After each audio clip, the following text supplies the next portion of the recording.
Good evening and thank you for joining us for KREM 2 News at 5 tonight. I'm Mark Hanrahan. It's good to have you here. I'm Whitney Ward. We begin tonight with breaking news. A Whitman County judge has ruled in favor of Washington State University and Oregon State University on voting rights for the Pac-12 conference. This means for now, OSU and WSU will be the only two governing bodies for the conference. A lawyer representing the University of Washington said there will be an appeal. Today's hearing is a follow-up on the temporary restraining order that was issued in September.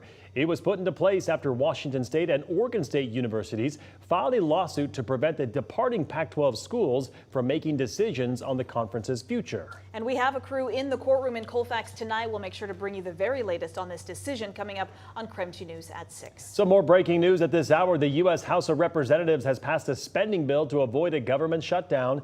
The bill pays for priorities like military construction and Veterans Affairs until January 19th. Now, the rest of the government will be funded until February 2nd. The bill, though, does not include any additional aid for Israel or Ukraine. It's now headed to the Senate for a vote.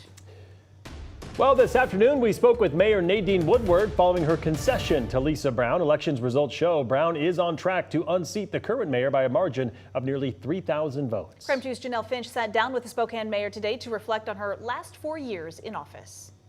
Mayor Nadine Woodward says she's proud to have represented all of Spokane, including those who voted for and against her. She says she's thankful for her time as mayor and ready to make her transition out of office as smooth as possible.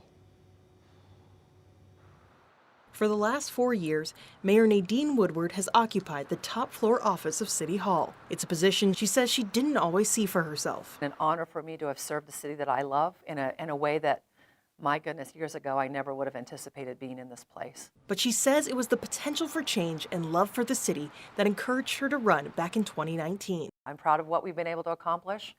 I am now part of Spokane's history. Mayor Woodward has accepted that her time in office is coming to a close. She says she looks back on her 4 years as mayor proudly. She sees some of her biggest achievements in tackling the local homelessness crisis. Regional Homeless Authority, I think that's one of the biggest initiatives and the thing that I'm really proud of. We've also opened up a number of shelters since I've been in office. She says she and her administration have done great work while navigating the city through incredible challenges. The global health pandemic, a summer of protests, our first riot, a housing crisis, unprecedented workforce shortages, inflation, and Camp Hope. We've created opportunities where there were challenges. She says she believes there's more that can be done in creating more affordable housing. This could be a potential future focus for the projected mayor-elect. Lisa Brown's administration says she's already begun her first series of transition calls with the city. She was unable to provide additional comment Tuesday. Mayor Woodward says she's focused on ensuring a smooth and informative transition of power. This job is all-consuming. It really is. It's a huge privilege. And she says there's still work to be done before she closes the door on her chapter as mayor of Spokane. Mayor Woodward says she's still figuring out her next steps. She says her immediate plans after office will include spending time with family and friends. In the studio, Janelle Finch. KREM 2 News. Janelle, thank you very much. And in the meantime, candidate for Spokane City Council President Kim Pleas has conceded the race. In a statement posted on Facebook today, Pleas congratulated Betsy Wilkerson on winning the race. The latest election results show that Wilkerson did maintain her lead on Pleas by about 4,000 votes. Wilkerson will be the first woman ever to be elected to the Spokane City Council President. All right, let's talk weather now. Following dense fog this morning, we are expecting more wet weather on the way for tomorrow. Let's send it over now to our chief meteorologist, Jeremy Legoo. Well, when it comes to our overall weather pattern, it's a bit of a roller coaster ride, and it's all about the incoming storms. We still have a little bit of that fog out ahead of this next round of rain, and we still have a lot of that cloud cover, and we still have some of that cold that plagued us for much of the day. 35 degrees is where we sit, and as temperatures drop, we brace for our next round of rain. Yes, I know we're already down near freezing, but what happens is all of this moisture from our south comes in and brings us rain before a cold front switches it over to snow for some.